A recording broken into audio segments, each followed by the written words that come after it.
Antiviral drugs. This is our next topic. First of all, an introduction. എന്താണ് virus? Virus is A micro organism. പക്ഷേ മറ്റ് micro ഓർഗാനിസംസിന് ഇല്ലാത്ത പല സ്പെഷ്യാലിറ്റീസും വൈറസിനുണ്ട്. വൈറസിനെ പാരസൈറ്റിസത്തിൻ്റെ ultimate expression എന്ന് വിളിക്കാം. ദാറ്റ് മീൻസ് വൈറസ് ഒരു പാരസൈറ്റാണ്. ഹോസ്റ്റിൽ ജീവിക്കുകയും അതിൽ നിന്ന് ന്യൂട്രീഷൻ സ്വീകരിച്ച് മൾട്ടിപ്ലിക്കേഷൻ നടത്തുകയും ചെയ്യുന്ന ഒരു മൈക്രോ ഓർഗാനിസമാണ് വൈറസ്. ബാക്ടീരിയയും ഇതുതന്നെയാണ് ചെയ്യുന്നത്. പക്ഷേ ബാക്ടീരിയയും വൈറസും ഒന്ന് കമ്പയർ ചെയ്ത് നോക്കിയാൽ മനസ്സിലാവും, ബാക്ടീരിയ ഹോസ്റ്റിൽ നിന്ന് ന്യൂട്രീഷൻ സ്വീകരിച്ച് സ്വയം മൾട്ടിപ്ലിക്കേഷന് വിധേയമാവുന്നു. എന്നാൽ വൈറസ് അതേ പ്രോസസ്സ് തന്നെയാണ് ചെയ്യുന്നത്. പക്ഷേ വൈറസിൻ്റെ മൾട്ടിപ്ലിക്കേഷൻ നടക്കണമെങ്കിൽ ഹോസ്റ്റിൻ്റെ മെറ്റബോളിക് മെഷീനറി കൂടി ആവശ്യമാണ്. എന്നുവെച്ചാൽ സിംപ്ലി ന്യൂട്രീഷൻസ് മാത്രമല്ല വൈറസിന് വേണ്ടത്. ഒരു സെല്ലിൽ ഇൻഫെക്റ്റ് ചെയ്തിരിക്കുന്ന വൈറസ് മൾട്ടിപ്ലൈ ചെയ്യണം എങ്കിൽ ആ ഇൻഫെക്റ്റ് ചെയ്ത സെല്ലിനകത്തുള്ള മെറ്റബോളിക് പാത്വേസിൻ്റെ സഹായം കൂടി ആവശ്യമാണ്. വെറുതെ ന്യൂട്രീഷൻ മാത്രം കിട്ടിയാൽ വൈറസിന് മൾട്ടിപ്ലൈ ചെയ്യാൻ സാധിക്കില്ല. നമ്മുടെ സെൽസിനകത്ത് നടക്കുന്ന ഡിഫറെൻറ്റ് ബയോകെമിക്കൽ പാത്വേസിൻ്റെ സഹായം ഉണ്ടെങ്കിൽ മാത്രമേ വൈറസിന് മൾട്ടിപ്ലൈ ചെയ്യാൻ സാധിക്കുകയുള്ളൂ. ബാക്ടീരിയ പോലെയുള്ള മറ്റ് മൈക്രോ ഓർഗാനിസത്തിനൊന്നും ഇല്ലാത്ത ഒരു പ്രത്യേകതയാണ് വൈറസിന് ഇത്തരത്തിലുള്ളത്. അതുകൊണ്ടാണ് വൈറസിനെ അൾട്ടിമേറ്റ് എക്സ്പ്രഷൻ ഓഫ് പാരസൈറ്റിസം എന്ന് വിളിക്കുന്നത്. വൈറസിൻ്റെ ഈ പ്രത്യേകത കൊണ്ട് തന്നെയാണ് വൈറസിനെതിരെ ഒരു ഫലപ്രദമായ മരുന്ന് കണ്ടുപിടിക്കാൻ വളരെ പ്രയാസം നേരിട്ടത്. ആൻറ്റിവൈറൽ ഡ്രഗ്സ് ഡെവലപ്പ് ചെയ്തിട്ട് ഒരുപാട് കാലമൊന്നും ആയിട്ടില്ല. ആദ്യകാലങ്ങളിൽ ആൻറ്റിവൈറൽ ഡ്രഗ്സ് ഡെവലപ്പ് ചെയ്യുമ്പോൾ നേരിട്ടൊരു പ്രശ്നം, നമ്മൾ ഡെവലപ്പ് ചെയ്യുന്ന ഡ്രഗ് നമ്മുടെ ശരീരത്തിലെ സെൽസിൻ്റെ ബയോകെമിക്കൽ പാത്വേസിനെ കൂടി എഫക്റ്റ് ചെയ്യുന്നു എന്നുള്ളതാണ്. എന്നുവെച്ചാൽ വൈറസ് മൾട്ടിപ്ലൈ ചെയ്യുന്നത് നമ്മുടെ സെൽസിൻ്റെ ബയോകെമിക്കൽ പാത്വേസിൻ്റെ കൂടി സഹായത്താലാണ്. അപ്പോൾ വൈറസിൻ്റെ മൾട്ടിപ്ലിക്കേഷൻ തടയാൻ ഒരു ഡ്രഗ് ഡെവലപ്പ് ചെയ്യുമ്പോൾ അത് നമ്മുടെ ശരീരത്തിലെ സെൽസിനെ തന്നെ എഫക്റ്റ് ചെയ്യുന്ന ഒരു സിറ്റുവേഷൻ ഉണ്ടായിരുന്നു. പക്ഷെ പിന്നീട് ഈ ഒരു ഡ്രോബാക്ക് ഇല്ലാത്ത പല ആൻറ്റിവൈറൽ ഡ്രഗ്സും ഡെവലപ്പ് ചെയ്യപ്പെട്ടു. അത്തരം ഡ്രഗ്സിനെ കുറിച്ചാണ് ഈ ചാപ്റ്ററിൽ നമ്മൾ പഠിക്കുന്നത്. അത്തരം ഡ്രഗ്സിൻ്റെ ഡീറ്റെയിൽസിലേക്ക് പോകുന്നതിന് മുമ്പ് വൈറസിൻ്റെ മൾട്ടിപ്ലിക്കേഷനെ കുറിച്ച് ഒരു ബേസിക് ഐഡിയ ആവശ്യമുണ്ട്. കാരണം പല ഡ്രഗ്സിൻ്റെയും മെക്കാനിസം ഓഫ് ആക്ഷൻ കൃത്യമായി മനസ്സിലാക്കണമെങ്കിൽ നമുക്ക് വൈറൽ റീപ്രൊഡക്ഷൻ അഥവാ വൈറൽ മൾട്ടിപ്ലിക്കേഷൻ അഥവാ വൈറൽ റെപ്ലിക്കേഷൻ എങ്ങനെയാണ് സംഭവിക്കുന്നത് എന്ന് അറിയണം. ഇവിടെ കൊടുത്തിരിക്കുന്നത് HIV human immuno deficiency virus, അതിൻ്റെ മൾട്ടിപ്ലിക്കേഷൻ്റെ ഡീറ്റെയിൽസാണ്. നമുക്കറിയാം വൈറസ് പല ടൈപ്പ് ഉണ്ട്. DNA വൈറസ് ഉണ്ട്, RNA വൈറസ് ഉണ്ട്. ഓരോ വിഭാഗത്തിനും അതിൻ്റേതായിട്ടുള്ള എക്സാമ്പിൾസ് ഉണ്ട്. HIV, corona, herpes, influenza virus. ഈ ഓരോ വൈറസിനും അതിൻ്റേതായിട്ടുള്ള പ്രത്യേകതകളുണ്ട്. ചിലതൊക്കെ DNA അടങ്ങിയ വൈറസുകളാണ്, ചിലതൊക്കെ RNA അടങ്ങിയ വൈറസുകളാണ്.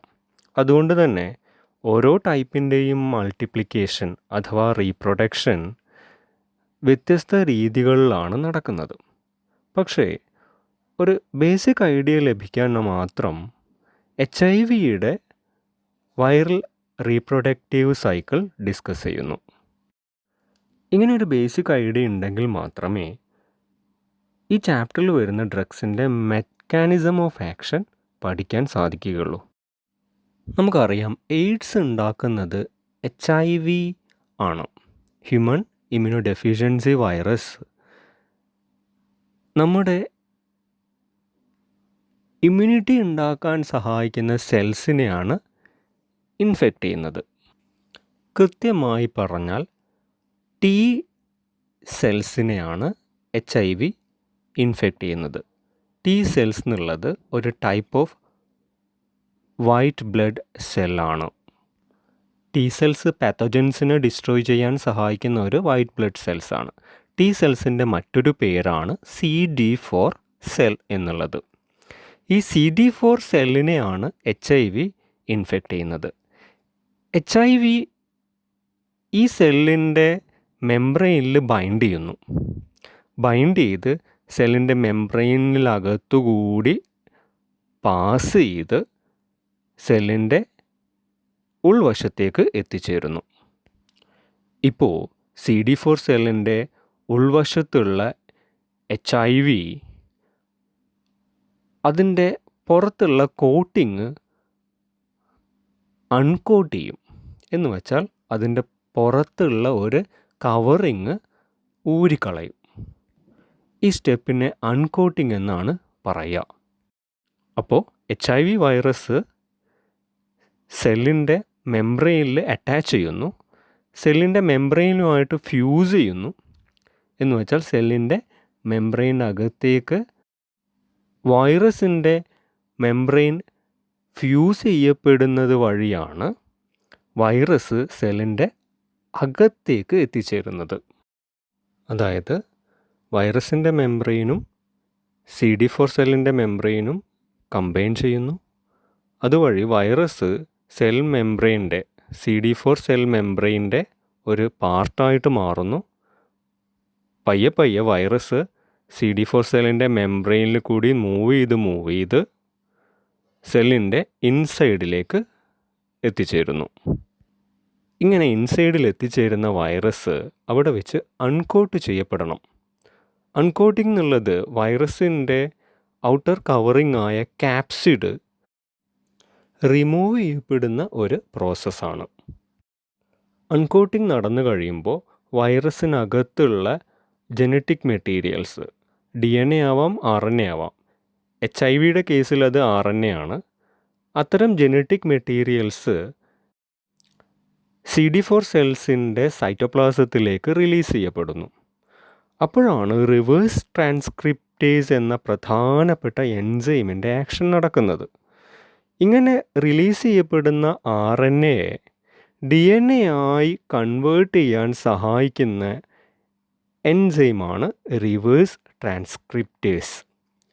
ഈ എൻസൈം ഒരു DNA പോളിമറേസ് എൻസൈമാണ്. അതായത് DNA പോളിമറേസ് വിഭാഗത്തിൽ വരുന്ന ഒരു എക്സാമ്പിളാണ് reverse transcriptase enzyme.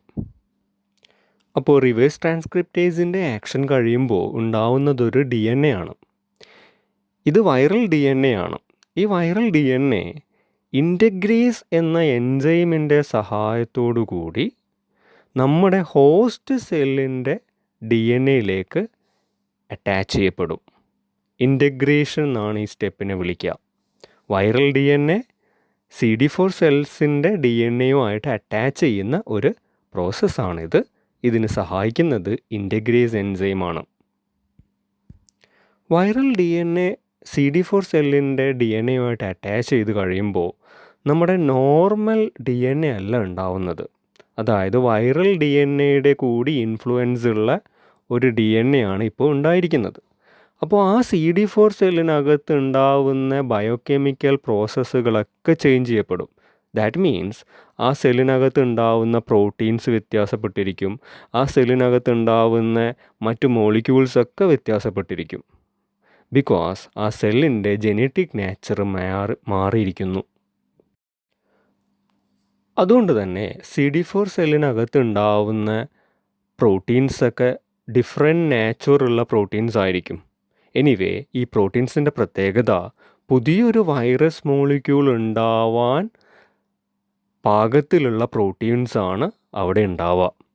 That means അവിടെ ഉണ്ടാവുന്ന പ്രോട്ടീൻ ചെയിൻസൊക്കെ പല രീതിയിൽ അസംബിൾ ചെയ്ത് കഴിഞ്ഞാൽ പുതിയൊരു വൈറസ് മോളിക്യൂൾ ഉണ്ടാവാൻ സാധിക്കും. പക്ഷെ അവിടെ ആദ്യം ഉണ്ടാവുക ലാർജർ പ്രോട്ടീൻസ് ആണ്. ആ ലാർജർ പ്രോട്ടീൻസിനെ CD4 സെൽസിനകത്ത് തന്നെയുള്ള പ്രോട്ടിയേസ് എന്നുള്ള എൻസൈം സ്മോളർ പ്രോട്ടീൻസ് ആക്കി മാറ്റേണ്ടതുണ്ട്.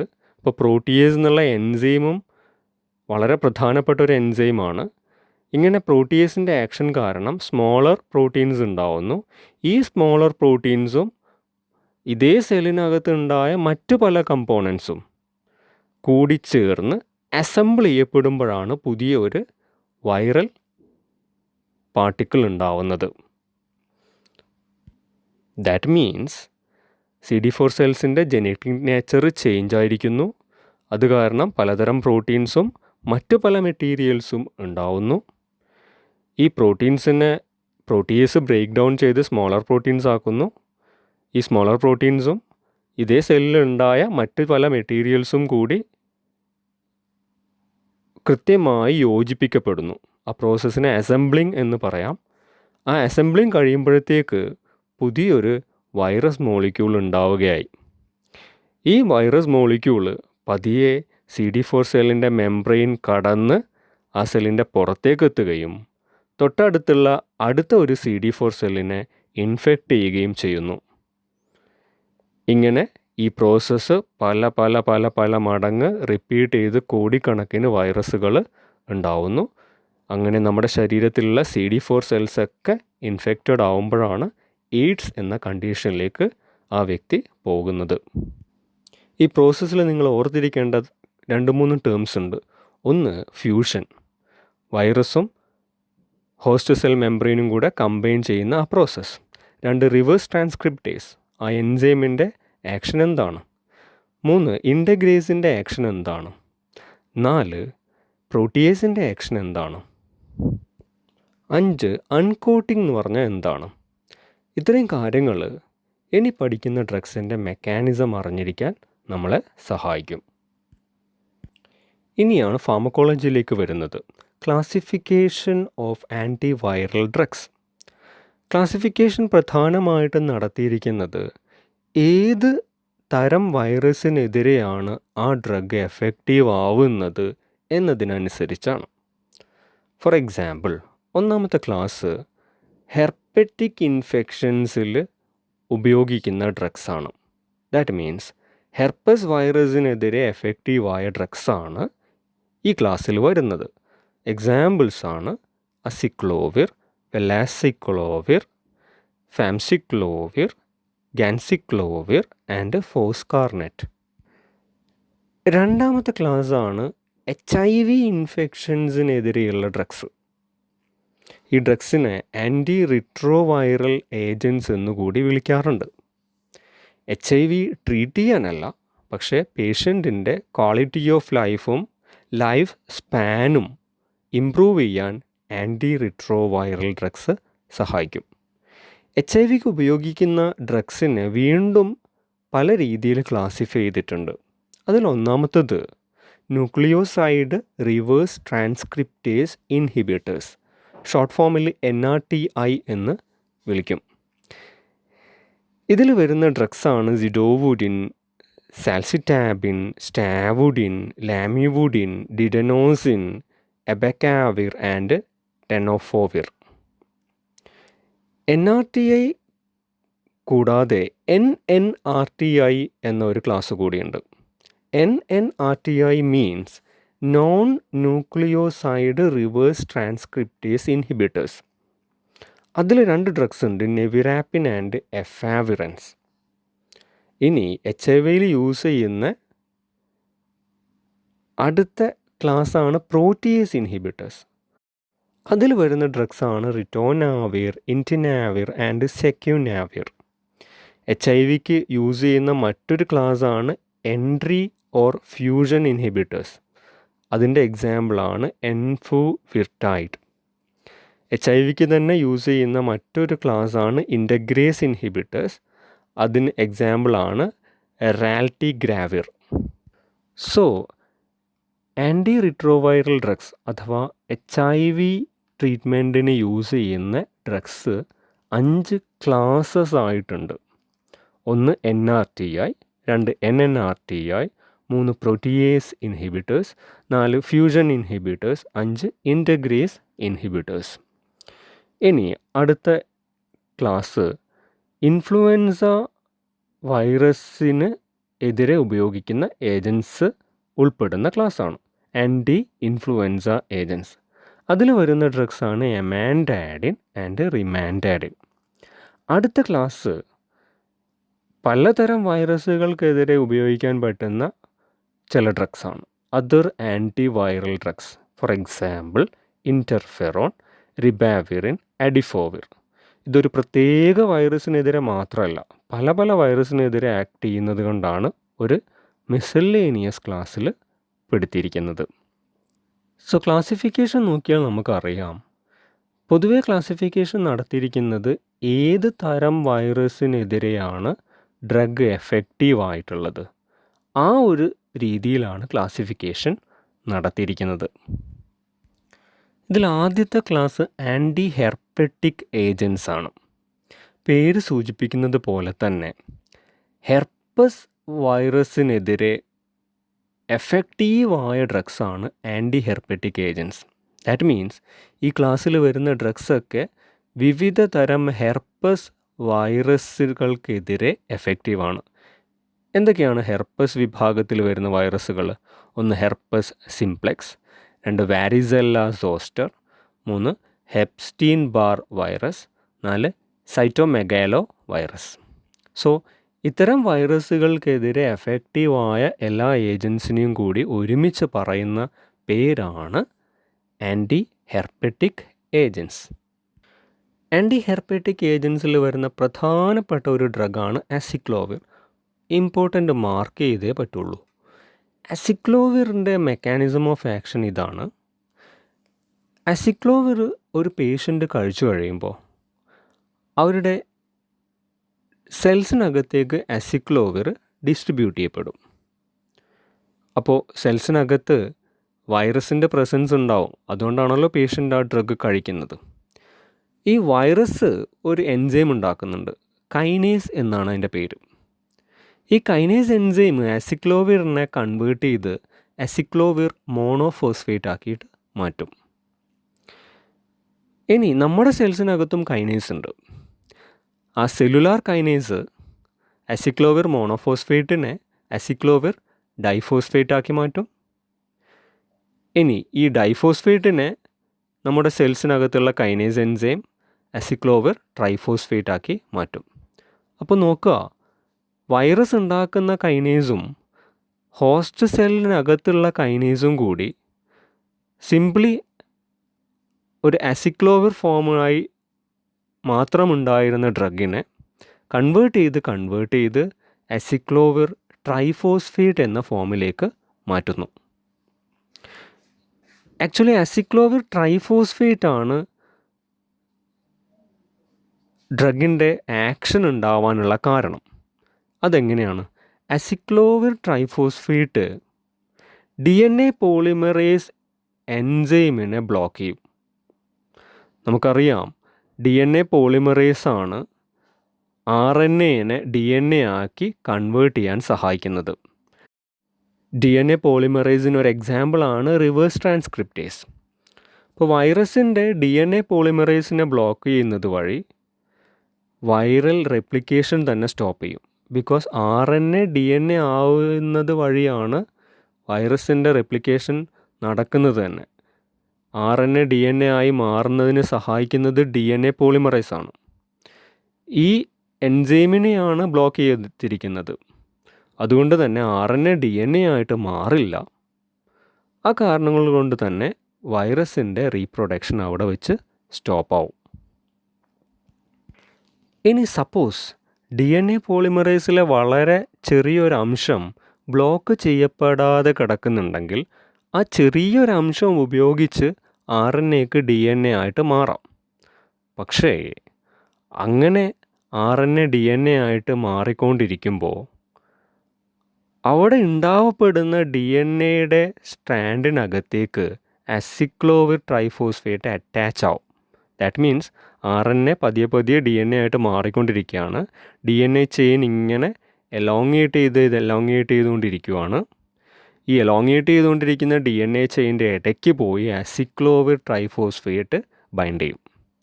അതുകൊണ്ട് തന്നെ എലോങ്ങേഷൻ എന്നുള്ള ആ പ്രോസസ്സ് അവിടെ സ്റ്റോപ്പ് ആവും. നോക്കുക, ഓൾറെഡി DNA പോളിമറേസിനെ ബ്ലോക്ക് ചെയ്തിരിക്കുന്നു അസിക്ലോവിർ ട്രൈഫോസ്ഫേറ്റ്. കൂടാതെ ചെറിയൊരു അംശം DNA പോളിമറേസ് ബ്ലോക്ക് ചെയ്യപ്പെടാതെ ഉണ്ടെങ്കിൽ ആ DNA പോളിമറേസ് ഉപയോഗിച്ച് പോലും DNA സ്ട്രാൻഡ് ഉണ്ടാക്കാൻ സാധിക്കാതെ വരുന്നു. അതിന് കാരണം അസിക്ലോവിർ ട്രൈഫോസ്ഫേറ്റ് എലോങ്ങേറ്റ് ചെയ്യുന്ന DNAയിൽ പോയി അറ്റാച്ച് ആവുന്നതാണ്. ആ അറ്റാച്ച്മെൻറ്റ് കാരണം DNA എലോങ്ങേഷൻ സ്റ്റോപ്പ് ആവും. അതിനെയാണ് DNA ചെയിൻ ടെർമിനേഷൻ എന്ന് വിളിക്കുന്നത്. സോ ഈ മെക്കാനിസം വളരെ ഇമ്പോർട്ടൻ്റ് ആണ്. അസിക്ലോവിറിൻ്റെ മെക്കാനിസം ഓഫ് ആക്ഷൻ അവിടെ ഇമ്പോർട്ടൻ്റ് മാർക്ക് ചെയ്ത് വെക്കുക. ഇനി അസിക്ലോവിറിൻ്റെ ഫാർമക്കോകൈനറ്റിക്സ്. ഓറൽ റൂട്ടിൽ കൊടുത്തു കഴിയുമ്പോൾ അബ്സോർപ്ഷൻ വളരെ വളരെ കുറവാണ്. ദാറ്റ് മീൻസ് നമ്മളൊരു 100 mg ഡ്രഗ് കൊടുത്താൽ അതിൽ 20 mg ഡ്രഗ് മാത്രമേ ബ്ലഡിലേക്ക് എത്തിച്ചേരുന്നുള്ളൂ. 20% അബ്സോർപ്ഷൻ മാത്രമേ ഉള്ളൂ.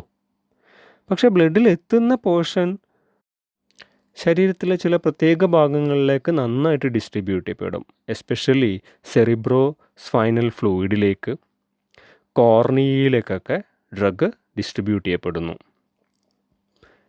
അസിക്ലോവിർ എക്സ്ക്രീറ്റ് ചെയ്യപ്പെടുന്നതിന് മുമ്പ് മെറ്റബോളിസത്തിൻ്റെ ആവശ്യമില്ല. യൂറിൻ വഴി അസിക്ലോവിർ അതേപോലെ തന്നെയാണ് പുറത്തേക്ക് പോകുന്നത്.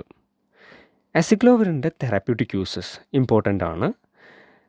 ജെനിറ്റൽ ഹെർപ്പസ് ആണെങ്കിൽ, ദാറ്റ് മീൻസ് ജെനിറ്റൽ ഏരിയയിലുള്ള ഹെർപ്പസ് സിംപ്ലെക്സ് ഇൻഫെക്ഷൻ ആണെങ്കിൽ 5% അസിക്ലോവിർ ഓയിൻമെൻ്റ് ആണ് അവിടെ അപ്ലൈ ചെയ്യേണ്ടത്. ദിവസം 6 തവണ ഈ ഓയിൻമെൻറ്റ് അപ്ലൈ ചെയ്യുക. ഈ ഒരു പ്രോസസ്സ് 10 ദിവസം വരെ കണ്ടിന്യൂ ചെയ്യുക. ഇതാണ് ജെനിറ്റൽ ഹെർപ്പസിൻ്റെ ട്രീറ്റ്മെൻറ്റ്. ജെനിറ്റൽ ഹെർപ്പസ് എന്നുള്ളത് ഒരു സെക്ഷുവലി ട്രാൻസ്മിറ്റഡ് ഡിസീസാണ്. അടുത്തത് വാരിസെല്ല സോസ്റ്റർ. നമുക്കറിയാം ചിക്കൻ പോക്സ് ഉണ്ടാക്കുന്നത് വാരിസെല്ല സോസ്റ്റർ വൈറസ് ആണ്. ചിക്കൻ പോക്സിൻ്റെ ട്രീറ്റ്മെൻറ്റിലും അസിക്ലോവിർ വളരെ എഫക്റ്റീവാണ്. ചിക്കൻ പോക്സ് വന്ന ഒരാൾ അസിക്ലോവിർ ടാബ്ലറ്റ് കഴിക്കുന്നു. 800 mg ആണ് ടാബ്ലറ്റിൻ്റെ സ്ട്രെങ്ത്ത്. 800 mg ടാബ്ലറ്റ് ഒരു ദിവസം 4 തവണ കഴിക്കുക. ഏതാണ്ട് 6 മണിക്കൂർ ഇടവിട്ട് 4 തവണ ഈ ടാബ്ലറ്റ് കഴിക്കുക. 5 ദിവസം വരെ ഇങ്ങനെ കഴിക്കണം. അതാണ് ചിക്കൻ പോക്സിൻ്റെ ട്രീറ്റ്മെൻറ്റ്. ഇനി ചിക്കൻ പോക്സ് മാറിക്കഴിഞ്ഞാൽ ഈ വാരിസെല്ല സോസ്റ്റർ വൈറസ് ബോഡിയിലെ ചില ഭാഗങ്ങളിൽ ഡോർമെൻ്റ് ആയിട്ട് ഇങ്ങനെ കിടക്കും. ദാറ്റ് മീൻസ് ഒരു ഇനാക്റ്റീവ് ഫോമിങ്ങിൽ കിടക്കും. എസ്പെഷ്യലി നെർവ്സിലാണ് ഇത് ഇങ്ങനെ ഡോർമെൻ്റ് ഫോമിൽ കിടക്കുന്നത്. പക്ഷേ ഇങ്ങനെ ഇനാക്റ്റീവായി കിടക്കുന്ന വാരിസെല്ല സോസ്റ്റർ വളരെ നാളുകൾക്ക് ശേഷം ഒരു ഫേവറബിൾ കണ്ടീഷൻ വരുമ്പോൾ ആക്റ്റീവ് ആവും. അങ്ങനെ റിയാക്ടിവേറ്റ് ചെയ്യപ്പെടുന്ന വാരിസെല്ല സോസ്റ്ററിനെയാണ് ഹെർപ്പസ് സോസ്റ്റർ എന്ന് വിളിക്കുന്നത്. ബേസിക്കലി അത് വാരിസെല്ല സോസ്റ്റർ വൈറസ് ആണ്. ആ ഒരു വൈറസ് ഇനാക്റ്റീവ് ഫോമിൽ കിടക്കുകയും ജീവിതത്തിലെ പിന്നീട് ഒരു സ്റ്റേജിൽ ആക്ടിവേറ്റ് ചെയ്യപ്പെടുകയും ചെയ്യുന്നു. അപ്പോൾ ഒരു പ്രത്യേക ഏരിയയിൽ മാത്രം ഇൻഫെക്ഷൻ ഉണ്ടാവുന്നു. എവിടെയാണോ അത് ഇനാക്റ്റീവ് ആയി കടന്നത് ആ ഭാഗത്ത് ഇൻഫെക്ഷൻ ഉണ്ടാവുന്നു. ഈ ഒരു കണ്ടീഷനെയാണ് ഹെർപ്പസ് സോസ്റ്റർ എന്ന് വിളിക്കുന്നത്. ഹെർപ്പസ് സോസ്റ്റർ വന്ന ആൾക്ക് അസിക്ലോവർ യൂസ് ചെയ്യേണ്ടത് ഇപ്രകാരമാണ്. ഓറൽ റൂട്ടിലാണ് കൊടുക്കേണ്ടത്. 800 mg ടാബ്ലറ്റാണ് കഴിക്കേണ്ടത്. ഒരു ദിവസം 5 നേരം കഴിക്കണം. ഒരു 4 മണിക്കൂർ ഇടവിട്ട് 800 mg കഴിക്കുക. ഈ പ്രോസസ്സ് ഒരു 7 to 10 ഡേയ്സ് കണ്ടിന്യൂ ചെയ്യണം. എന്തൊക്കെയാണ് അസിക്ലോവിറിൻ്റെ അഡ്വേഴ്സ് എഫക്ട്സ്? ഇമ്പോർട്ടൻ്റ് ആണ്. Burning sensation, headache, weakness, sweating, fall in BP, hypotension ഉണ്ടാവാം. GFR റേറ്റ് കുറയാറുണ്ട്. എസ്പെഷ്യലി കഴിക്കുന്ന ആൾക്ക് കിഡ്നി ഫെയിലർ ഉണ്ടെങ്കിൽ ഗ്ലോമറുലാർ ഫിൽട്രേഷൻ റേറ്റ് കുറയും. റാഷസ് ഉണ്ടാവാം ആൻഡ് നോസിയ. അസിക്ലോവർ കഴിക്കുന്ന ആൾക്കാർക്ക് സ്കിന്നിൽ ഒരു പുകച്ചിലുണ്ടാവാറുണ്ട്. അതാണ് ആദ്യം പറഞ്ഞ ബേണിംഗ് സെൻസേഷൻ കൊണ്ട് ഉദ്ദേശിക്കുന്നത്. അടുത്ത ഡ്രഗ് വെലാസൈക്ലോവിർ ആണ്.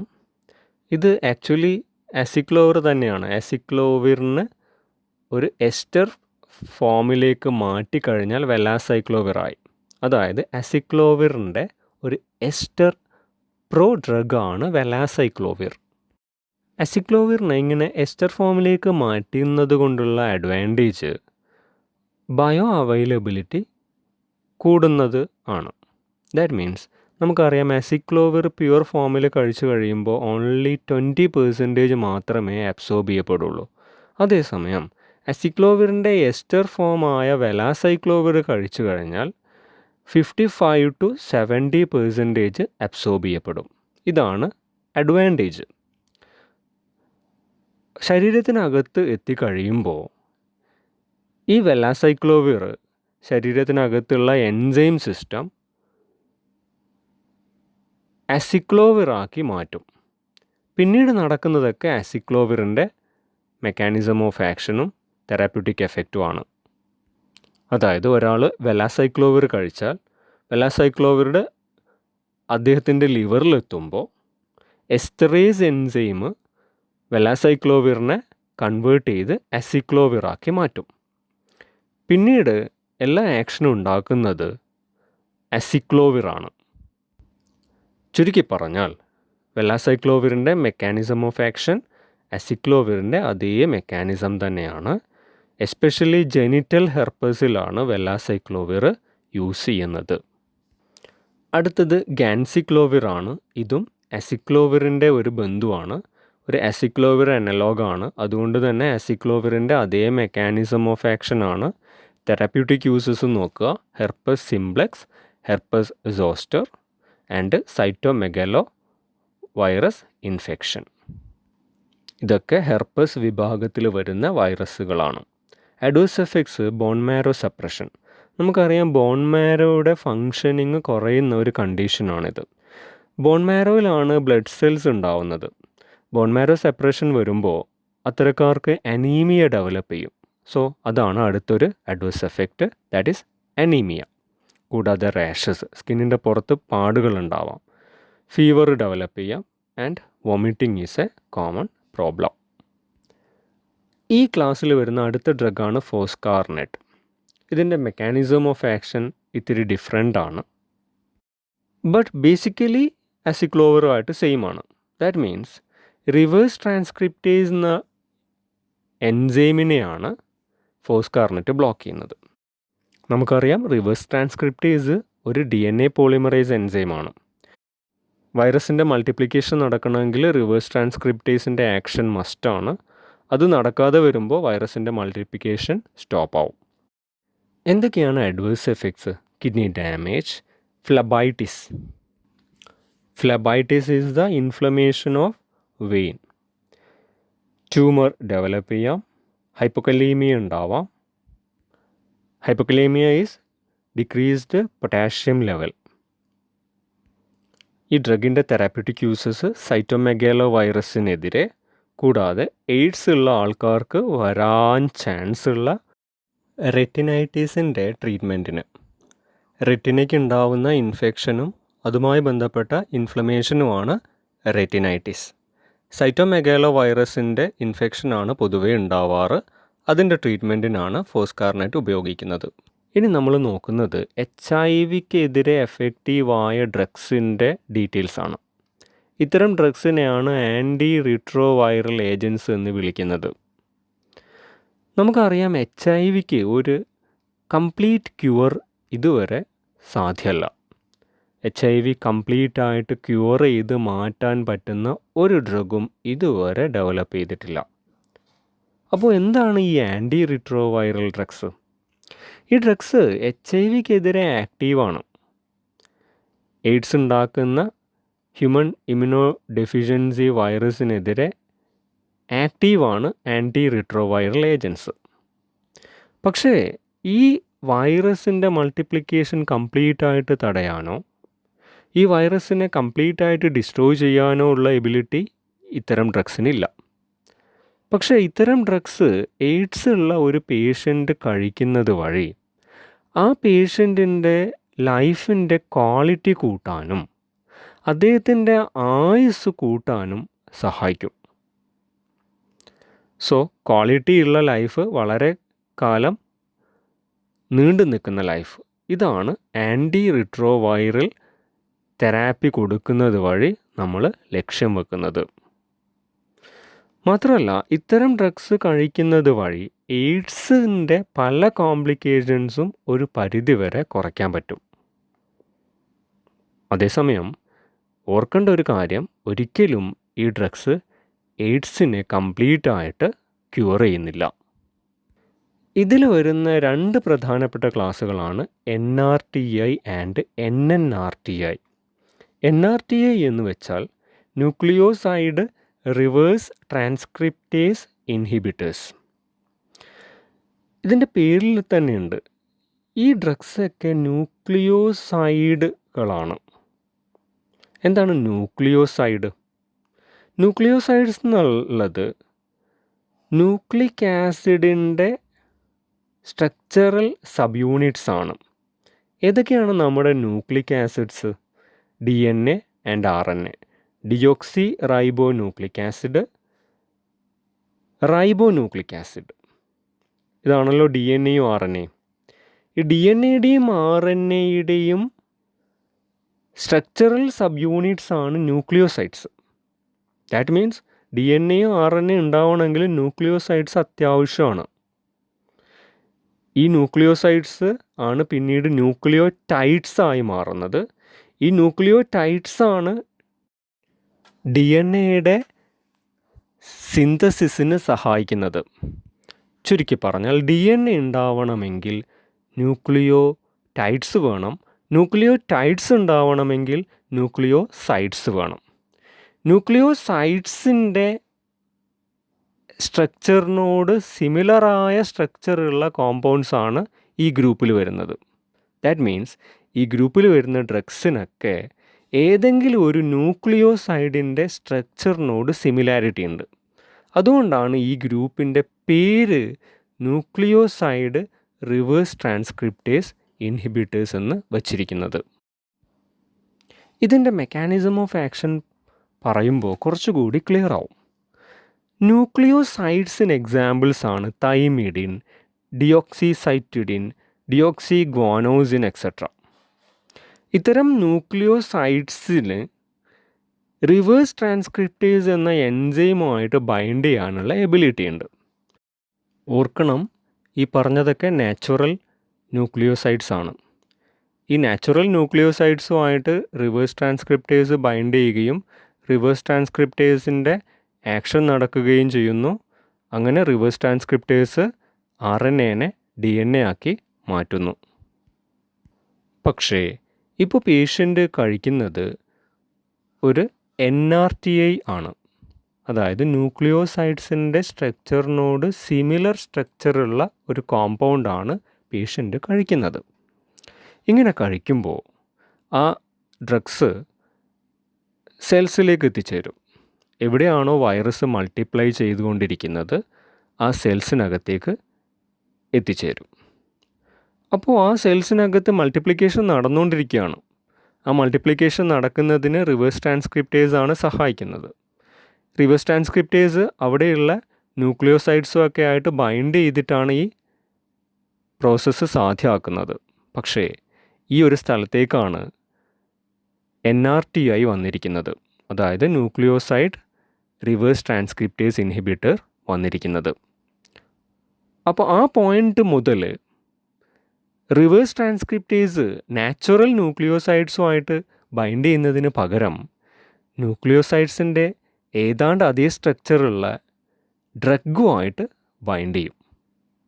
നാച്ചുറൽ ന്യൂക്ലിയോസൈഡ്സിനെ അവിടെ മാറ്റി നിർത്തിയിട്ട് അതേ സ്ട്രക്ചറുള്ള നമ്മുടെ ഡ്രഗുമായിട്ട് ബൈൻഡ് ചെയ്യും. പക്ഷെ ഓർക്കണം, ഡ്രഗുമായിട്ട് ബൈൻഡ് ചെയ്ത് കഴിയുമ്പോൾ നാച്ചുറൽ പ്രോസസ്സ് അല്ല അത്. ഡ്രഗ് ഒരു അനലോഗ് മാത്രമാണ്, നാച്ചുറൽ ന്യൂക്ലിയോസൈഡ് അല്ല. അങ്ങനെ അനലോഗ് മാത്രം ആയതുകൊണ്ട് റിവേഴ്സ് ട്രാൻസ്ക്രിപ്റ്റേസ് ഡ്രഗുമായിട്ട് ബൈൻഡ് ചെയ്താലും RNA to DNA കൺവേർഷൻ നടക്കില്ല. ദാറ്റ് മീൻസ് വൈറസിൻ്റെ മൾട്ടിപ്ലിക്കേഷന് അത്യാവശ്യമായ ഒരു സ്റ്റെപ്പാണ് RNA to DNA കൺവേർഷൻ. ഈ കൺവേർഷൻ നടക്കുന്നില്ല. അതിന് കാരണം ആ കൺവേർഷൻ നടക്കാൻ സഹായിക്കുന്ന എൻസൈമായ റിവേഴ്സ് ട്രാൻസ്ക്രിപ്റ്റേസ് നാച്ചുറൽ ന്യൂക്ലിയോസൈഡ്സിന് ആയിട്ട് ബൈൻഡ് ചെയ്യുന്നതിന് പകരം നമ്മൾ കഴിച്ച ഡ്രഗുമായിട്ട് ബൈൻഡ് ചെയ്യുന്നതാണ്. ഡ്രഗുമായിട്ട് ബൈൻഡ് ചെയ്ത് കഴിഞ്ഞാൽ നാച്ചുറൽ പ്രോസസ്സുകളൊന്നും നടക്കില്ല. That means RNA to DNA conversion നടക്കില്ല. അത് നടന്നില്ലെങ്കിൽ വൈറസിൻ്റെ മൾട്ടിപ്ലിക്കേഷനും നടക്കില്ല. സോ പേഷ്യൻ്റ് കഴിക്കുന്ന NRTI CD4 സെൽസിനകത്തേക്ക് എത്തുകയും നമുക്കറിയാം അവിടെയാണ് HIV ഇൻഫെക്ഷൻ ഉണ്ടാക്കുന്നത്. ഈ സെൽസിനകത്ത് വെച്ച് ഡ്രഗ് റിവേഴ്സ് ട്രാൻസ്ക്രിപ്റ്റേസുമായി ബൈൻഡ് ചെയ്യുകയും അത് കാരണം റിവേഴ്സ് ട്രാൻസ്ക്രിപ്റ്റേസിൻ്റെ ആക്ഷൻ സ്റ്റോപ്പ് ആവുകയും ചെയ്യുന്നു. റിവേഴ്സ് ട്രാൻസ്ക്രിപ്റ്റേസിൻ്റെ ആക്ഷൻ സ്റ്റോപ്പ് ആയാൽ RNA to DNA കൺവേർഷൻ നടക്കില്ല. ദാറ്റ് മീൻസ് വൈറസിൻ്റെ മൾട്ടിപ്ലിക്കേഷൻ സാധ്യമാവില്ല. വൈറസിൻ്റെ മൾട്ടിപ്ലിക്കേഷൻ നടന്നില്ലെങ്കിൽ തൊട്ടടുത്തുള്ള മറ്റ് CD4 സെൽസിനെ വൈറസ് ഇൻഫെക്റ്റ് ചെയ്യില്ല. സോ ഒരു പരിധിവരെ HIV കാരണമുള്ള കോംപ്ലിക്കേഷൻസ് കുറയും. NRTIയിൽ വരുന്ന ഡ്രഗ്സാണ് ഇനി പറയുന്നത് സിഡോവുഡിൻ. സിഡോവുഡിൻ എന്നുള്ളത് തൈമിഡിൻ എന്ന ന്യൂക്ലിയോസൈഡിൻ്റെ അനലോഗാണ്. ഞാൻ ആദ്യമേ പറഞ്ഞു, ഈ ഗ്രൂപ്പിൽ വരുന്ന എല്ലാ ഡ്രഗ്സും ഏതെങ്കിലും ഒരു ന്യൂക്ലിയോസൈഡിൻ്റെ അനലോഗാണ്. ഒരു നാച്ചുറൽ ന്യൂക്ലിയോസൈഡാണ് തൈമിഡിൻ. തൈമിഡിൻ്റെ അനലോഗാണ് സിഡോവുഡിൻ. ആ അനലോഗ് ആയതുകൊണ്ടാണ് ഇതിന് ആക്ട് ചെയ്യാൻ സാധിക്കുന്നത്. എന്താണ് ഇതിൻ്റെ മെക്കാനിസം ഓഫ് ആക്ഷൻ? ഹോസ്റ്റൽ സെല്ലിനകത്തേക്ക് എത്തിക്കഴിയുമ്പോൾ സിഡോവുഡിൻ ഫോസ്ഫോറിലേഷൻ എന്ന പ്രോസസ്സിന് വിധേയമാവും. അങ്ങനെ ഫോസ്ഫോറിലേഷന് വിധേയമാവുമ്പോൾ ഒരു ട്രൈഫോസ്ഫേറ്റ് കോമ്പൗണ്ടാണ് ഉണ്ടാവുന്നത്. അതായത് സിഡോവുഡിൻ മാറി സിഡോവുഡിൻ ട്രൈഫോസ്ഫേറ്റ് ആവും. നോ, ഈ ട്രൈഫോസ്ഫേറ്റ് ആണ് അതിൻ്റെ ആക്ഷൻ ഉണ്ടാക്കുന്നത്. അതായത് ഈ ട്രൈഫോസ്ഫേറ്റ് കോമ്പൗണ്ട് ആണ് റിവേഴ്സ് ട്രാൻസ്ക്രിപ്റ്റേസ് എന്ന എൻസൈമുമായി ബൈൻഡ് ചെയ്യുന്നതും ആ എൻസൈമിനെ ബ്ലോക്ക് ചെയ്യുന്നതും. അതുകൊണ്ട് തന്നെ വൈറസ് റീപ്രൊഡക്ഷൻ സ്റ്റോപ്പ് ആവും. എന്താണ് സിഡോവുഡിൻ്റെ ഫാർമക്കോകൈനറ്റിക്സ്? സിഡോവുഡിൻ്റെ ഓറൽ അബ്സോർപ്ഷൻ വളരെ ഫാസ്റ്റാണ്. മെറ്റബോളിസം നടക്കുന്നത് ഗ്ലൂക്കറോണിഡേഷൻ എന്ന പ്രോസസ്സ് വഴിയാണ്. ആൻഡ് സിഡോവുഡിൻ എക്സ്ക്രീറ്റ് ചെയ്യപ്പെടുന്നത് യൂറിൻ വഴിയാണ്. സിഡോവുഡിൻ്റെ തെറാപ്യൂട്ടിക് യൂസസ് HIV പേഷ്യൻസിനാണ് കൊടുക്കുക. അവരുടെ ക്വാളിറ്റി ഓഫ് ലൈഫ് കൂട്ടാനും ലൈഫിൻ്റെ ലെങ്ത് കൂട്ടാനും സഹായിക്കും. കൂടാതെ HIV ഇൻഫെക്ഷനുള്ള ഒരു മദറിന് ഈ ഡ്രഗ് കൊടുത്തു കഴിയുമ്പോൾ ജനിക്കുന്ന കുട്ടിക്ക് HIV കിട്ടാനുള്ള ചാൻസ് വളരെ കുറയും. ഇതിൻ്റെ ഡോസ് 300 mg BD, അതായത് 2 times a day. Adverse effects anaemia, neutropenia. Neutropenia means decreased neutrophil count. Insomnia means sleeplessness, ഉറക്കക്കുറവ്. Myopathy means muscle weakness. Myalgia means muscle pain. hepatomegaly, that means enlargement of liver. Drug interactions of pseudobudin. അസോൾ ആൻറ്റിഫംഗൽസ് അറിയാലോ, കിറ്റോകോണസോൾ, ഇട്രോകോണസോൾ. ഇത്തരം ആൻറ്റിഫംഗൽ drugs സിഡോവുഡിൻ്റെ metabolism കുറയ്ക്കുന്നുണ്ട്. അതിന് കാരണം സിഡോവുഡിൻ്റെ മെറ്റബോളിസത്തിന് റെസ്പോൺസിബിളായ എൻസൈംസിനെ അസോൾ ആൻറ്റിഫംഗൽ drugs block ചെയ്യുന്നതാണ്. അടുത്ത drug സ്റ്റാവുഡിനാണ്. സ്റ്റാവുഡിനും NRTA ആണല്ലോ, അപ്പോൾ ഏതെങ്കിലും ഒരു ന്യൂക്ലിയോസൈഡിൻ്റെ അനലോഗ് ആയിരിക്കും. സ്റ്റാവുഡിൻ എന്നുള്ളത് തൈമിഡിൻ ന്യൂക്ലിയോസൈഡിൻ്റെ അനലോഗാണ്. മെക്കാനിസം ഓഫ് ആക്ഷൻ സിഡോവുഡിൻ്റെ അതേ മെക്കാനിസമാണ്. Adverse effects peripheral neuropathy, that means nerve weakness, ചൂട്, തണുപ്പ്, ടച്ച് ഒക്കെ അറിയാനുള്ള എബിലിറ്റി കുറച്ച് കുറവായിരിക്കും. Lipodystrophy. Lipodystrophy is the abnormal distribution of fat in body. നമുക്കറിയാം ഫാറ്റ് ഓരോ ഭാഗങ്ങളിലും ഓരോ രീതിയിലാണ് ഡിസ്ട്രിബ്യൂട്ട് ചെയ്യപ്പെടുന്നത്.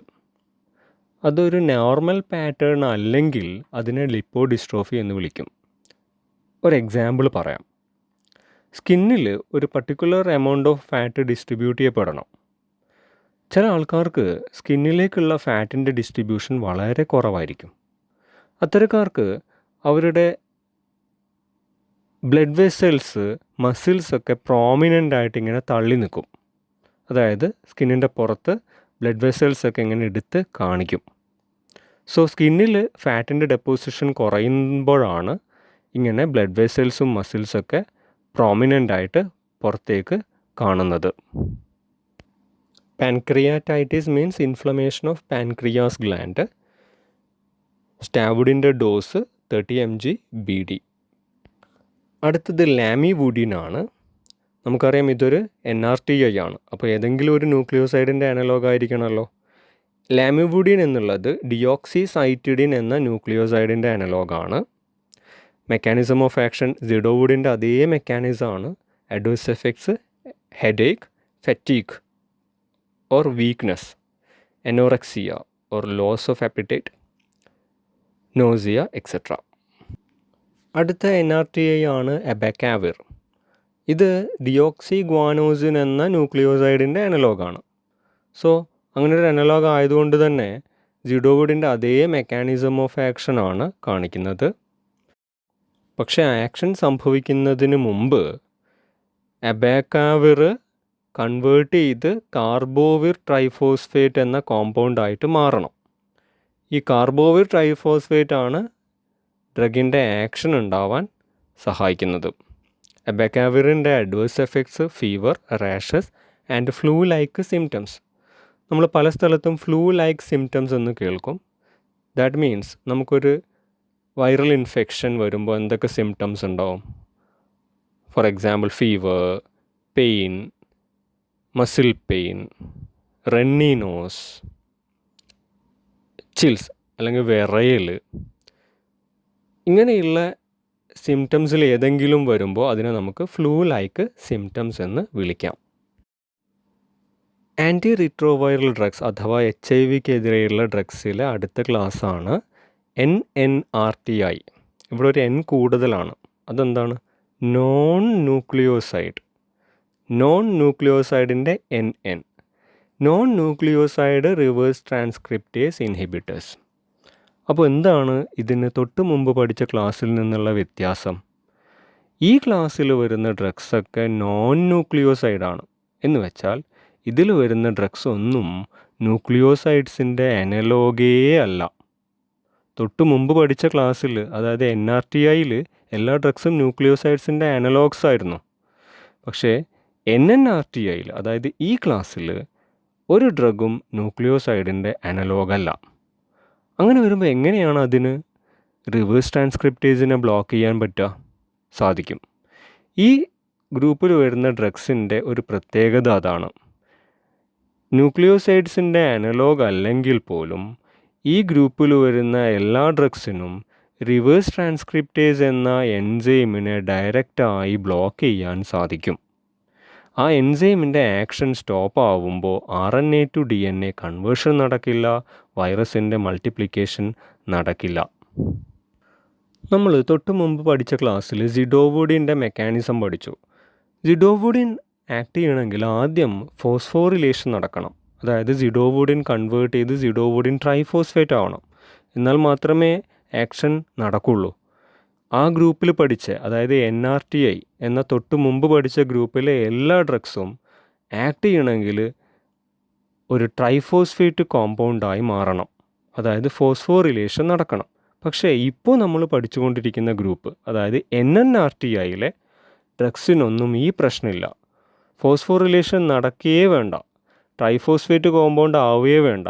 അല്ലാതെ തന്നെ ഇപ്പോൾ നമ്മൾ പഠിച്ചുകൊണ്ടിരിക്കുന്ന ഗ്രൂപ്പിലെ എല്ലാ ഡ്രഗ്സും റിവേഴ്സ് ട്രാൻസ്ക്രിപ്റ്റേസിനെ ബ്ലോക്ക് ചെയ്യും. അതാണ് NNRTIയും NRTIയും തമ്മിലുള്ള പ്രധാന വ്യത്യാസം. NNRTIക്ക് ഫോസ്ഫോറിലേഷൻ ആവശ്യമില്ല. പക്ഷേ തൊട്ടു മുമ്പ് പഠിച്ച NRTIക്ക് ആക്ഷൻ നടക്കുന്നതിന് മുമ്പ് ഫോസ്ഫോറിലേഷൻ സംഭവിച്ചിരിക്കണം. ഈ ഗ്രൂപ്പിൽ വരുന്ന ഡ്രഗാണ് നെവിറാപ്പിൻ. മെക്കാനിസം ഓഫ് ആക്ഷൻ പറഞ്ഞു. HIV-യുടെ റിവേഴ്സ് ട്രാൻസ്ക്രിപ്റ്റേസ് എന്ന എൻസൈമിനെ ഡയറക്റ്റ്ലി അങ്ങ് ബ്ലോക്ക് ചെയ്യുവാണ്. അതുകൊണ്ട് റിവേഴ്സ് ട്രാൻസ്ക്രിപ്റ്റേസിൻ്റെ ആക്ഷൻ നടക്കില്ല, RNA ടു DNA കൺവേർഷൻ നടക്കില്ല, വൈറൽ റീപ്രൊഡക്ഷൻ സാധ്യമാവില്ല. അഡ്വേഴ്സ് എഫക്ട്സിൽ പ്രധാനപ്പെട്ടത് ഹെപ്പാറ്റോടോക്സിസിറ്റിയാണ്. അടുത്ത ഡ്രഗ് എഫാവിറൻസ് ആണ്. മെക്കാനിസം ഓഫ് ആക്ഷൻ സെയിം ആണ്. Adverse effects headache, rashes, dizziness and insomnia. Dizziness അറിയാലോ, നമ്മൾ തല കറങ്ങി വീഴാൻ പോകുന്നു എന്നൊരു ഫീലിംഗ് ആണ് ഡിസിനസ്, അല്ലെങ്കിൽ ഫീലിംഗ് ഓഫ് അൺസ്റ്റഡിനെസ് എന്നും വിളിക്കാം. ഡോസ് 600 mg OD, അതായത് വൺസ് എ ഡേ തെറാപ്പിയാണ്. എംപ്റ്റി സ്റ്റൊമക്കിലാണ് ഈ ഡ്രഗ് കഴിക്കേണ്ടത്. HIV-ക്കെതിരെയുള്ള ഡ്രഗ്സിലെ അടുത്ത പ്രധാനപ്പെട്ട ക്ലാസ്സാണ് പ്രോട്ടിയേസ് ഇൻഹിബിറ്റേഴ്സ്. ഇതിൻ്റെ മെക്കാനിസം ഓഫ് ആക്ഷൻ, നമ്മൾ ആദ്യം HIV വൈറസിൻ്റെ റീപ്രൊഡക്ഷൻ എങ്ങനെയാണ് സംഭവിക്കുന്നത് എന്ന് പറഞ്ഞിരുന്നു. ആ സമയത്ത് നമ്മൾ പഠിച്ച ഒരു എൻസൈമാണ് പ്രോട്ടിയേസ് എൻസൈം. അതായത് നിലവിലുള്ള വൈറസിൽ നിന്ന് പുതിയൊരു വൈറസ് ഉണ്ടാവണമെങ്കിൽ വൈറസിൻ്റെ എല്ലാ മെറ്റീരിയൽസും പുതുതായിട്ട് ഉണ്ടാവപ്പെടണം. അങ്ങനെ ഉണ്ടാവപ്പെടുന്ന മെറ്റീരിയൽസിൽ ഒന്നാണ് പ്രോട്ടീൻസ്. പ്രോട്ടീൻസ് ആദ്യം വലിയ പ്രോട്ടീൻസാണ് ഉണ്ടാവുക. ആ വലിയ പ്രോട്ടീൻസിനെ ക്ലീവ് ചെയ്ത് ചെറിയ പ്രോട്ടീൻസ് ആക്കുന്ന എൻസൈമാണ് പ്രോട്ടിയേസ്. ഈ ചെറിയ പ്രോട്ടിയേസ് ഉപയോഗിച്ചിട്ട് വേണം പുതിയ വൈറസ് മോളിക്യൂൾ ഉണ്ടാവേണ്ടത്. സോ വലിയ പ്രോട്ടീൻസിനെ ചെറിയ പ്രോട്ടീൻസ് ആക്കുക എന്നുള്ളത് വൈറൽ റെപ്ലിക്കേഷനിലെ പ്രധാനപ്പെട്ട ഒരു സ്റ്റെപ്പാണ്. ഇതിനെ സഹായിക്കുന്ന പ്രോട്ടിയേസ് എൻസൈമിനെ ബ്ലോക്ക് ചെയ്യുന്ന ഡ്രഗ്സാണ് ഈ ഗ്രൂപ്പിൽ വരുന്നത്. അപ്പോൾ ഇതിൻ്റെ മെക്കാനിസം ഓഫ് ആക്ഷൻ എന്താണ്? HIV പ്രോട്ടിയേസ് എന്ന എൻസൈമിനെ കംപ്ലീറ്റ്ലി ബ്ലോക്ക് ചെയ്യുന്ന ഡ്രഗ്സാണ് പ്രോട്ടിയേസ് ഇൻഹിബിറ്റേഴ്സ്. അങ്ങനെ വരുമ്പോൾ വലിയ പ്രോട്ടീൻ മോളിക്യൂൾസ് ചെറിയ പ്രോട്ടീൻ മോളിക്യൂൾസ് ആവില്ല. അതുകൊണ്ട് തന്നെ ഈ വലിയ പ്രോട്ടീൻ മോളിക്യൂൾസ് ഉപയോഗിച്ച് നമുക്ക് പുതിയൊരു വൈറസ് ഉണ്ടാക്കിയെടുക്കാൻ സാധിക്കില്ല. ബിക്കോസ് വൈറസിൻ്റെ അസംബ്ലി കറക്റ്റ് ആവില്ല. എല്ലാ മെറ്റീരിയൽസും ഒരുമിച്ച് കൂട്ടി പുതിയൊരു വൈറസ് മോളിക്യൂൾ ഉണ്ടാക്കാൻ സാധിക്കില്ല. സോ ഏതെങ്കിലും വൈറസ് മോളിക്യൂൾ ഉണ്ടായിട്ടുണ്ടെങ്കിൽ തന്നെ അത് പ്രോപ്പർ അല്ലാത്ത, ഇമ്മച്വറായ, നോൺ ഇൻഫെക്ഷ്യസ് ആയ ഒരു വൈറൽ മെറ്റീരിയൽ ആയിരിക്കും. അതുകൊണ്ട് തന്നെ നമുക്കുള്ള കോംപ്ലിക്കേഷൻസ് കുറയും. എന്താണ് ഈ ഡ്രഗ്സിൻ്റെ ഫാർമക്കോകൈനറ്റിക്സ്? GITയിൽ നിന്ന് വളരെ കുറച്ച് മാത്രമേ അബ്സോർബ് ചെയ്യപ്പെടുന്നുള്ളൂ. തെറാപ്യൂട്ടിക് യൂസിൽ ഓർക്കേണ്ട കാര്യം, പ്രോട്ടിയേസ് ഇൻഹിബിറ്റേഴ്സ് ഒരിക്കലും ഒറ്റയ്ക്ക് കൊടുക്കാറില്ല.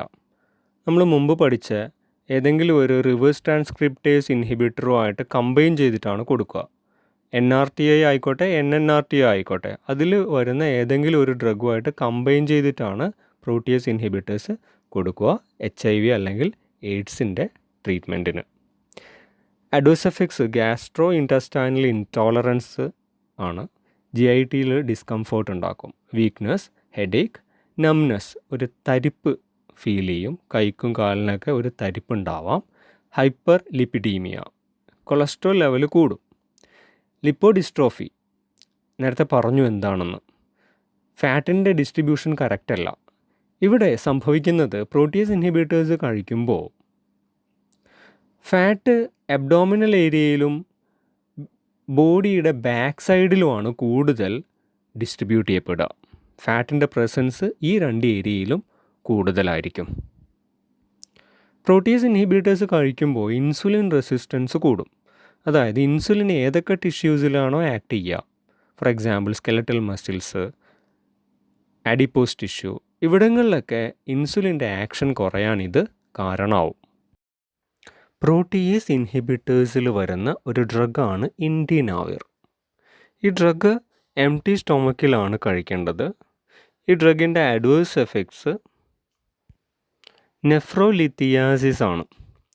അതായത് കിഡ്നി സ്റ്റോൺസ് വരാനുള്ള ചാൻസ് ഉണ്ട്.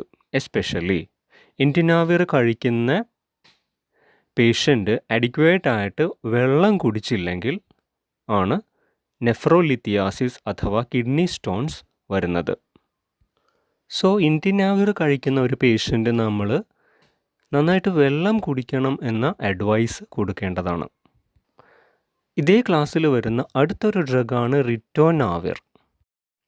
റിറ്റോനാവിർ CYP3A4 അതായത് സൈറ്റോക്രോം P3A4 ഇതൊരു ലിവർ എൻസൈമാണ്. ഈ പേരുള്ള ലിവർ എൻസൈമിൻ്റെ ഇൻഹിബിറ്ററാണ് റിറ്റോനാവിർ. റിറ്റോനാവിർ സൈറ്റോക്രോം P3A4 ഷോർട്ട് ഫോമിൽ CYP3A4 ഈ എൻസൈമിൻ്റെ ആക്ഷനെ ബ്ലോക്ക് ചെയ്യുന്നത് കൊണ്ട് ഇതേ എൻസൈം കാരണം മെറ്റബോളിസം നടക്കുന്ന മറ്റ് പല ഡ്രഗ്സിൻ്റെയും മെറ്റബോളിസം കുറയുന്നു. ഈ CYP3A4 കൊണ്ട് മെറ്റബോളിസം നടക്കുന്ന മറ്റ് പല ഡ്രഗ്സും റിറ്റോനാവിറുമായിട്ട് ഡ്രഗ് ഇൻ്ററാക്ഷൻ കാണിക്കുന്നു എന്നാണ് ഈ പറഞ്ഞതിൻ്റെ സാരം. റിറ്റോനാവിറും അത്തരം ഡ്രഗ്സും കൂടി ഒരുമിച്ച് കഴിക്കുമ്പോൾ ആ കൂടെ കഴിക്കുന്ന മറ്റ് ഡ്രഗ്സിൻ്റെ മെറ്റബോളിസം കുറയുന്നു. അതുകൊണ്ട് അത്തരം ഡ്രഗ്സിൻ്റെ ടോക്സിസിറ്റി ഉണ്ടാവാൻ ചാൻസ് ഉണ്ട്. ആൻറ്റി റിട്രോവൈറൽ ഡ്രഗ്സ് അതിൽ വരുന്ന അടുത്തൊരു ക്ലാസ്സാണ് entry or fusion inhibitors. HIV reproduction start ചെയ്യുന്നത് HIV CD4 സെൽസിൻ്റെ മെംബ്രെയിനുമായിട്ട് ഫ്യൂസ് ചെയ്യുന്ന സ്റ്റെപ്പിലാണ്. HIV മെംബ്രെയിൻ CD4 സെൽസിൻ്റെ മെംബ്രെയിനുമായിട്ട് ഫ്യൂസ് ചെയ്ത് ആ മെംബ്രെയിൻ്റെ ഒരു ഭാഗമായിട്ട് മാറണം. വൈറൽ റീപ്രൊഡക്ഷൻ്റെ ആദ്യത്തെ സ്റ്റെപ്പ് ഇതാണ്, നമ്മൾ നേരത്തെ കണ്ടു. സോ ഫ്യൂഷൻ എന്ന് വിളിക്കപ്പെടുന്ന ഈ സ്റ്റെപ്പിനെയാണ് ഫ്യൂഷൻ ഇൻഹിബിറ്റേഴ്സ് ബ്ലോക്ക് ചെയ്യുന്നത്. ചുരുക്കി പറഞ്ഞാൽ HIV CD4 സെൽസിനകത്തേക്ക് കയറുന്നത് ബ്ലോക്ക് ചെയ്യുന്ന ഡ്രഗ്സാണ് entry inhibitors, otherwise known as fusion inhibitors. So host സെല്ലിനകത്തേക്ക് കടന്നില്ലെങ്കിൽ വൈറസിൻ്റെ മൾട്ടിപ്ലിക്കേഷൻ നടക്കില്ല. HIV മൾട്ടിപ്ലിക്കേഷൻ കുറയുമ്പോഴത്തേക്ക് ആ വൈറസ് കാരണമുള്ള കോംപ്ലിക്കേഷൻസും കുറയും. ഇതിൽ വരുന്ന ഡ്രഗാണ് എൻഫോവിർട്ടൈഡ്. ഇതൊരു പുതിയ മോളിക്യൂളാണ്. റീസെൻ്റായിട്ട് ഡെവലപ്പ് ചെയ്യപ്പെട്ട ഒരു മോളിക്യൂളാണ് എൻഫോവിർട്ടൈഡ്. ബേസിക്കലി HIV പ്രോട്ടീൻസിൽ നിന്ന് ഐസൊലേറ്റ് ചെയ്ത ചില പെപ്റ്റൈഡ്സിന് കെമിക്കൽ മോഡിഫിക്കേഷൻ വരുത്തിയാൽ കിട്ടുന്ന ഒരു ഡ്രഗാണ് എൻഫോവിർട്ടൈഡ്. ദാറ്റ് മീൻസ് എൻഫോവിർട്ടൈഡ് ഒരു സിന്തറ്റിക് പെപ്റ്റൈഡാണ്. ഈ സിന്തറ്റിക് പെപ്റ്റൈഡ് ഡെവലപ്പ് ചെയ്തിരിക്കുന്നത് HIV പ്രോട്ടീൻസിൽ നിന്നാണ്. എന്താണ് എൻഫോവിറ്റൈഡിൻ്റെ മെക്കാനിസം ഓഫ് ആക്ഷൻ. ഇത് HIV-1 വൈറസിനെതിരെ മാത്രമാണ് എഫക്റ്റീവായിട്ടുള്ളത്. നമുക്കറിയാം HIV വൈറസ് 2 ടൈപ്പ് ഉണ്ട്, HIV-1ഉം HIV-2ഉം. അതിൽ HIV-2ക്കെതിരെ എൻഫോവിറ്റൈഡ് എഫക്റ്റീവ് അല്ല. HIV-1 ടൈപ്പിനെതിരെ മാത്രമാണ് എൻഫോവിറ്റൈഡിന് ആക്ട് ചെയ്യാൻ സാധിക്കുക. എങ്ങനെയാണ് ഈ ആക്ഷൻ ഉണ്ടാവുന്നത്?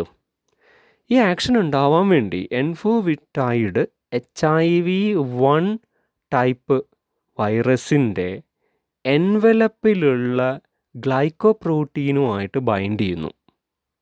HIV-1 ടൈപ്പ് വൈറസിൻ്റെ എൻവലപ്പിൽ അല്ലെങ്കിൽ ഔട്ടർ കവറിങ്ങിൽ GP41 എന്ന ഒരു ഗ്ലൈക്കോപ്രോട്ടീൻ ഉണ്ട്. ഈ ഗ്ലൈക്കോപ്രോട്ടീൻ്റെ സ്ട്രക്ചറിൽ എൻഫോവിറ്റൈഡ് പോയി അറ്റാച്ച് ആവും. അതുകൊണ്ട് തന്നെ എൻവലപ്പ് അല്ലെങ്കിൽ നമ്മൾ ഔട്ടർ മെംബ്രെയിൻ എന്ന് പറയുന്ന ഭാഗം ഹോസ്റ്റ് സെല്ലിൻ്റെ മെംബ്രെയിനുമായിട്ട് ഫ്യൂസ് ചെയ്യാൻ സാധിക്കാതെ വരും. അങ്ങനെ ഫ്യൂസ് ചെയ്യാൻ സാധിക്കാതെ വന്നാൽ വൈറസിന് ഹോസ്റ്റ് സെല്ലിനകത്തേക്ക് കയറാൻ സാധിക്കില്ല. അതുകൊണ്ട് തന്നെ വൈറൽ മൾട്ടിപ്ലിക്കേഷനും തടയപ്പെടും.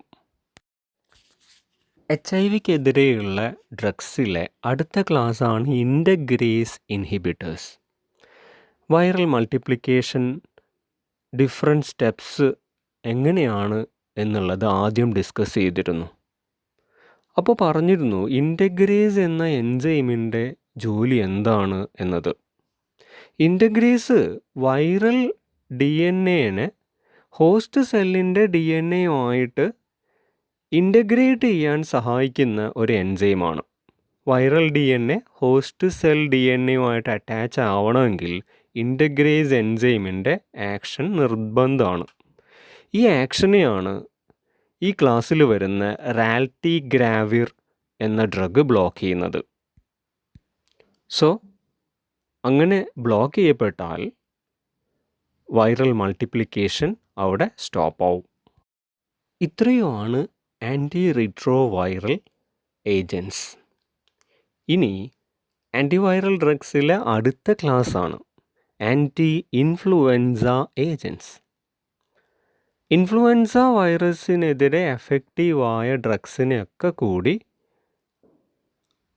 ആൻറ്റി ഇൻഫ്ലുവൻസ ഏജൻസ് എന്ന ക്ലാസ്സിൽ പെടുത്തിയിരിക്കുകയാണ്. ഏതൊക്കെയാണ് influenza viruses? Influenza A virus ഉണ്ട്, ഇൻഫ്ലുവൻസ B വൈറസ് ഉണ്ട്. ഇൻഫ്ലുവൻസ A വൈറസിൻ്റെ പല സബ് ടൈപ്പുകളിൽ ഒന്നാണ് H1N1 വൈറസ്. ഇൻഫ്ലുവൻസ വൈറസ് ഉണ്ടാക്കുന്ന ഡിസീസിനെ ജനറലി ഫ്ലൂ എന്നാണ് പറയുക. ഇങ്ങനെ ഫ്ലൂ ഉണ്ടാവുമ്പോൾ അതിൻ്റെ ട്രീറ്റ്മെൻറ്റിന് വേണ്ടി ഉപയോഗിക്കുന്ന ഡ്രഗ്സാണ് ഈ ക്ലാസ്സിൽ വരുന്നത്. അതിൽ ആദ്യത്തെ ഡ്രഗ് അമാൻറ്റാഡിൻ. അമാൻറ്റാഡിൻ്റെ മെക്കാനിസം ഓഫ് ആക്ഷൻ ഇങ്ങനെയാണ്. നമുക്കറിയാം ഒരു വൈറസ് ഹോസ്റ്റ് സെല്ലിൻ്റെ അകത്തേക്ക് പ്രവേശിക്കുന്നതാണ് റീപ്രൊഡക്ഷനിലെ ആദ്യത്തെ സ്റ്റെപ്പ്. ഹോസ്റ്റ് സെല്ലിനകത്തെത്തി കഴിയുമ്പോൾ ഈ വൈറസിൻ്റെ ജനറ്റിക് മെറ്റീരിയൽ പുറത്തേക്ക് എത്തിച്ചേരണം. നമുക്കറിയാം വൈറസിന് ഒരു എൻവലപ്പ് ഉണ്ട്. എൻവലപ്പ് എന്നുള്ളത് പൊതുവെ ഒരു ഗ്ലൈക്കോപ്രോട്ടീൻ ലെയറാണ്. എൻവലപ്പിൻ്റെ അകത്ത് വീണ്ടും ഒരു ഇന്നർ കോട്ടിങ് പോലെ ക്യാപ്സിഡ് ഉണ്ട്. ക്യാപ്സിഡ് എന്നുള്ളതൊരു പ്രോട്ടീൻ ലെയറാണ്. ഈ ക്യാപ്സിഡിൻ്റെയും അകത്താണ് ജനറ്റിക് മെറ്റീരിയൽ ഉണ്ടാവുക.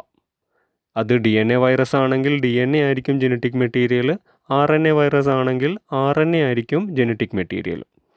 ഈ ജനറ്റിക് മെറ്റീരിയൽ പുറത്തേക്ക് എക്സ്പോസ് ചെയ്യണം.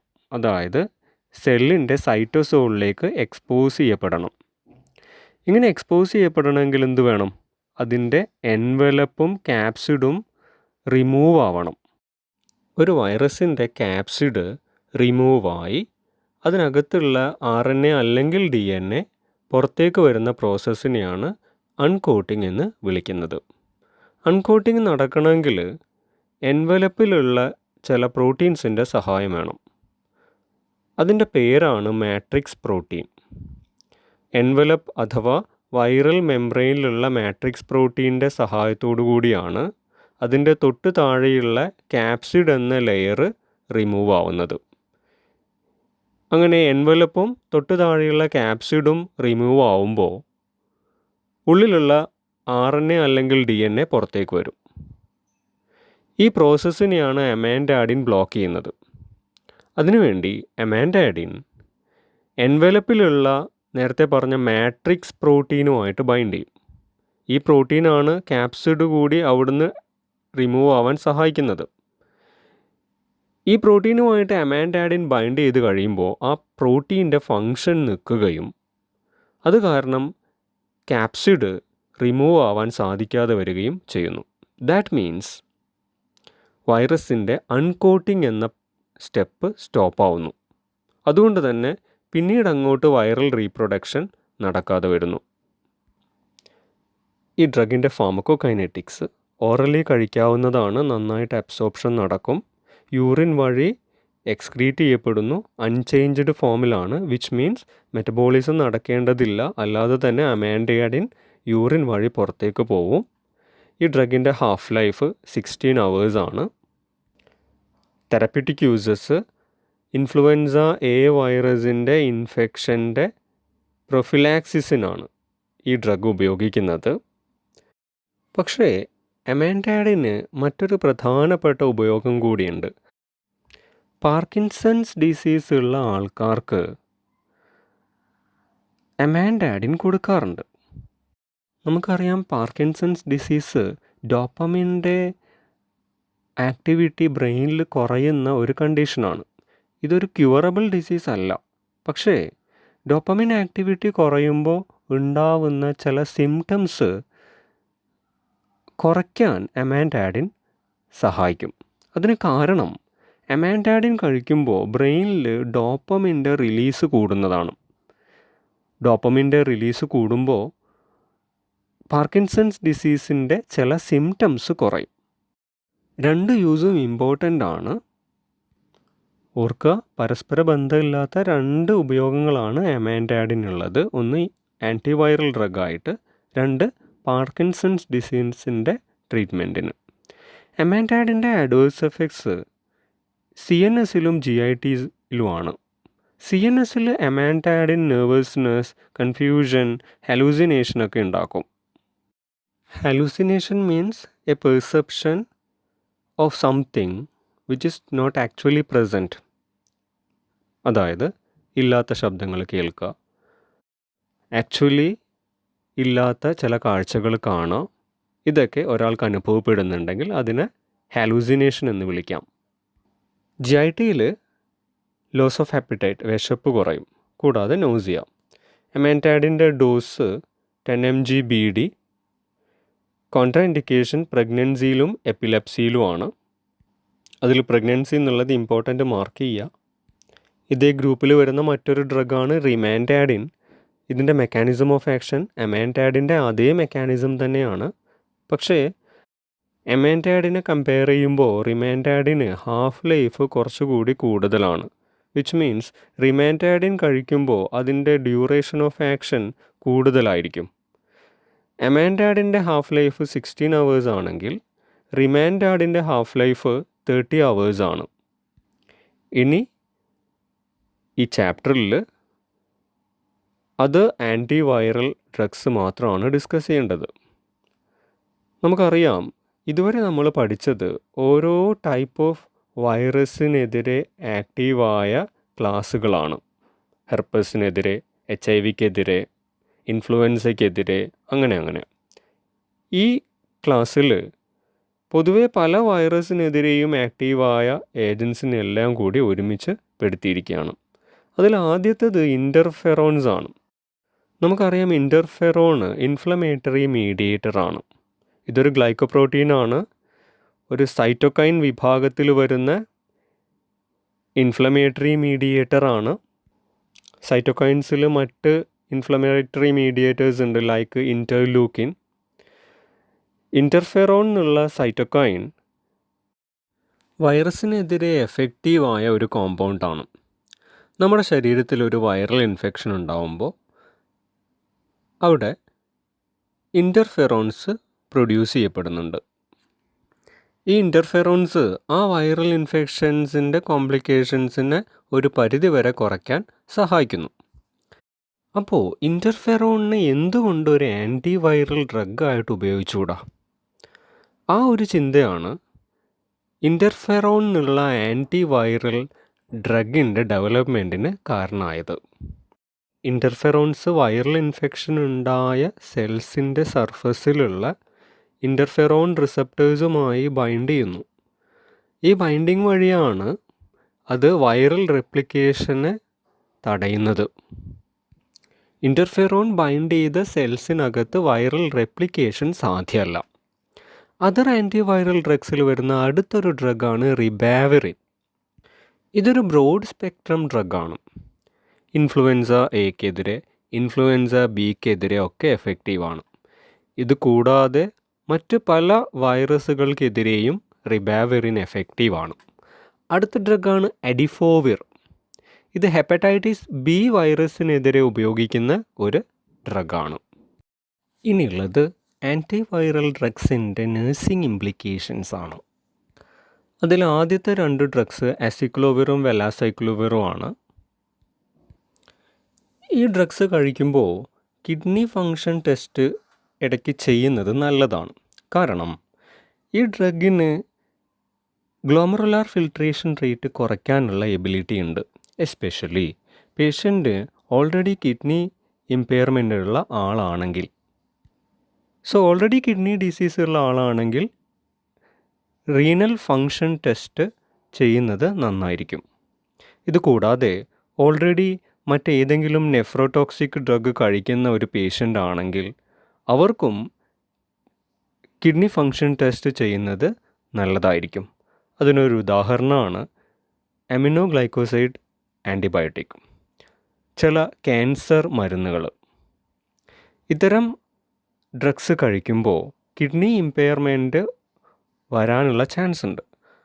അങ്ങനെയുള്ളവർ അസിക്ലോവിർ കൂടി കഴിക്കുമ്പോൾ GFR റേറ്റ് വളരെ കുറഞ്ഞു പോകാൻ ചാൻസ് ഉണ്ട്. ഇത് മനസ്സിലാക്കാനാണ് കിഡ്നി ഫങ്ഷൻ ടെസ്റ്റ് ചെയ്യാൻ പറയുന്നത്.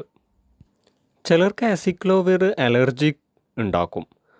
അത്തരം കേസസിൽ അസിക്ലോവിർ കൊടുക്കുന്നത് സ്റ്റോപ്പ് ചെയ്ത് ഫിസിഷ്യനെ അറിയിക്കുക. പേഷ്യൻറ്റിന് കൊടുക്കേണ്ട അഡ്വൈസസ്: അസിക്ലോവിർ അതിൻ്റെ ഫുൾ കോഴ്സ് കഴിച്ചിരിക്കണം. സിംറ്റംസ് ചിലപ്പോൾ കുറയും എന്ന് വെച്ചാൽ അസിക്ലോവിറിൻ്റെ അഡ്മിനിസ്ട്രേഷൻ നിർത്തരുത്. കോഴ്സ് തീരുന്നത് വരെ അസിക്ലോവിർ കഴിക്കാൻ പേഷ്യൻറ്റിനോട് പറയണം. ഈ ഹെർപ്പസ് ഇൻഫെക്ഷൻസിൽ തെറാപ്പി കഴിഞ്ഞാൽ ഇൻഫെക്ഷൻ മാറും. പക്ഷേ ഇൻഫെക്ഷൻ കാരണം ഉണ്ടായ പെയിൻ പൂർണ്ണമായിട്ടും മാറാൻ കുറച്ച് മാസങ്ങളെടുക്കും. ഇത് പേഷ്യൻറ്റിനെ പറഞ്ഞ് മനസ്സിലാക്കണം. അടുത്തത് ഫോസ്കാർനെറ്റിൻ്റെ നഴ്സിംഗ് ഇംപ്ലിക്കേഷൻസ് ആണ്.